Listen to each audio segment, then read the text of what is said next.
And I think that we got to do something interesting. Fan Expo Canada. Wait a Be second. sure to download the Fan Expo Canada app for up-to-date event information. Download the app, people. Yes, download the app.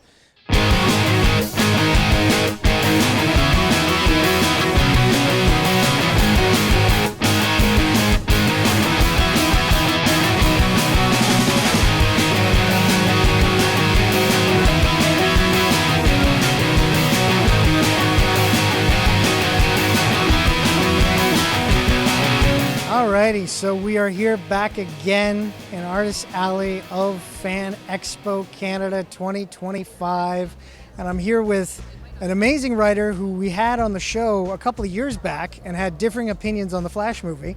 But so glad that you're here, man. Chris Condon. Those opinions might have aged poorly. It's we'll see. We could discuss. We can keep going into that. But I'm good. How are you? I'm good. I'm good, man. I'm good. It's great to have you here. Of course, last time we talked, that Texas Blood had been out. The Enfield Gang Massacre was coming out. It hadn't come out yet. And you were kind of like the noir guy. Yeah. And now, the big two have come a-calling. They've been like, we want the noir guy to tell stories in our universes. Yeah. So what has it been like to get to tell your breed of storytelling now in like the big two? I mean, it's been really interesting. There's been a certain learning curve to it because I was really fortunate to get two books that I absolutely love. I love Wolverine, I love Green Arrow, and those were the first two that were offered to me. And so I of course had to say yes, but I was also really fortunate that I was given the chance to kind of run and do what I wanted to do with them to a large extent. Obviously, when you're working with the big two, you kind of have to, pull things back on occasion. But yeah, I mean, it was trying to figure out how do I maintain my voice but bring it into the big two. How do I bring my voice to something like Wolverine, which is, people have been reading Wolverine for 50 years. How does the guy who writes that Texas Blood and the Enfield Gang Massacre do Wolverine? How does that guy do Green Arrow? So that was really what I tried to set out to do, and it was, the reaction, the readers, the number of readers, that's certainly a surprise. The reactions from readers has been an enormous surprise. It's, there's an enormous amount of warmth towards my work, which is really incredible. And I've also just been really fortunate to work with some amazing artists that I wouldn't have worked with otherwise, and been really fortunate in that. So. No, totally. And with Ultimate Wolverine, like reading it, automatically you get a feel of the Weapon X saga in there. And I know finding out that it's like, yeah, that was a big inspiration for you. But specifically issue 4. When I read issue 4, I felt like that was a love letter to Barry Windsor Smith and the way that the storytelling was told. What was the decision to like specifically tell that chapter in that direction? This goes back to how would the guy that does Texas Blood and the Enfield Gang Massacre, how does that guy do Wolverine? And I got to issue 4 and I knew what the story was, but I thought to myself, it'd be really interesting if we did something that Marvel doesn't typically do. What if we see a bear and a wolf fighting, and and that's like a good chunk of the issue.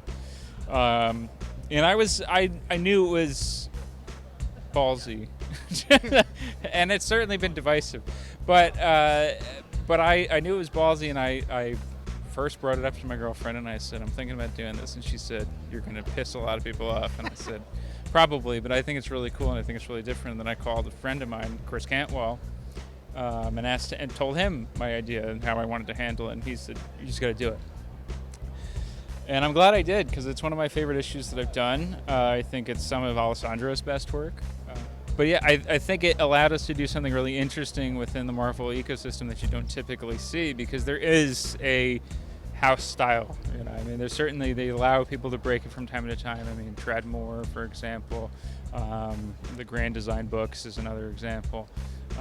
But typically you have a sort of a house style with Marvel, and they allowed us to do something that was very different, very risky.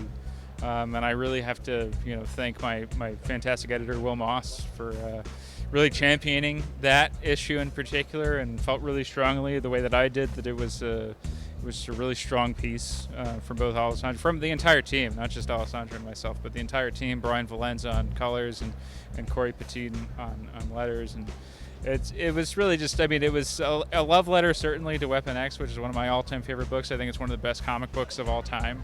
I put it up there with Batman Year One, and probably, I don't know what my pantheon of great books is. I'd probably have to think about that for a minute, but Weapon X is an important book for me, and I often tell people that was the first Ultimate Wolverine book, because I do think that's like, I know some people will argue with me about this, but to me, when I was asked to do an Ultimate Wolverine book, yes, I know it takes place in another universe and this is a new take on the character, but for me, I also wanted to approach it from the perspective of what would the Ultimate Wolverine book be. And so that's what I tried to do, and I feel like that issue in particular kind of got to the heart of what I thought that was. Now, over at DC, you're working on Green Arrow, which is a beloved character, has hardcore fan base. I'm a huge fan of Green Arrow. Yeah. My favorite thing about Green Arrow is the social justice warrior element, because he's a social justice warrior, but he's also a bit of an asshole about it. That's the way he's always kind of been. I always describe him as a liberal asshole. That's what he is. He's a liberal asshole. Yeah, exactly. And of course, it all comes from the Hard Traveling Heroes days. Yeah. Denny O'Neil and Neil Adams, their work there, and of course, now you're doing a modern version, bringing Green Arrow back to street level. It's kind of stepping away from being a superhero book, being more of a street level, street hero story, covering issues that are important to people today. Yeah.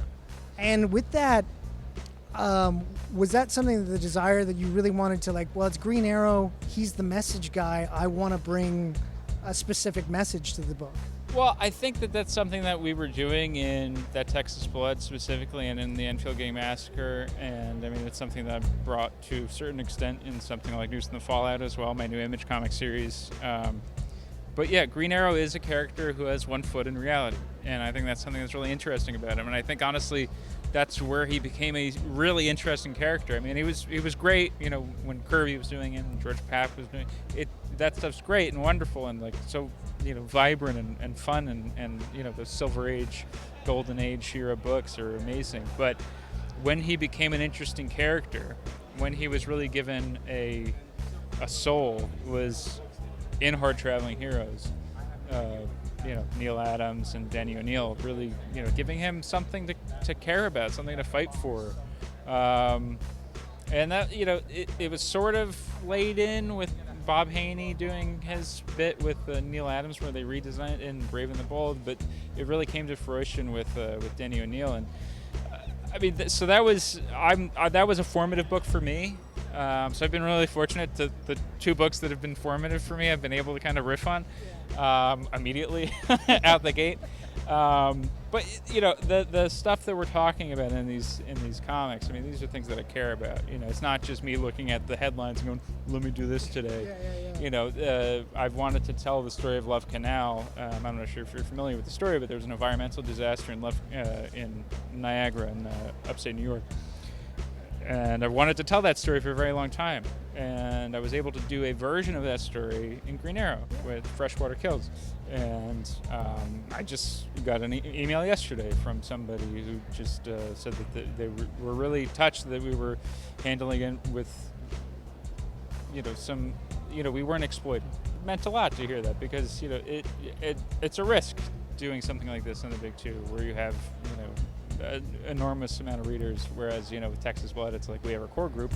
I think part of it is that it's true to us, and so it reads as true to the readers when they pick up the books, and it's a really special thing that we're able to do what we're able to do. No, definitely. I feel like the book is very authentic to the character, and is, but of course, doing a modern take on it. I also love the fact, because some creators leave it out, but the good ones always put it in, the love of chili.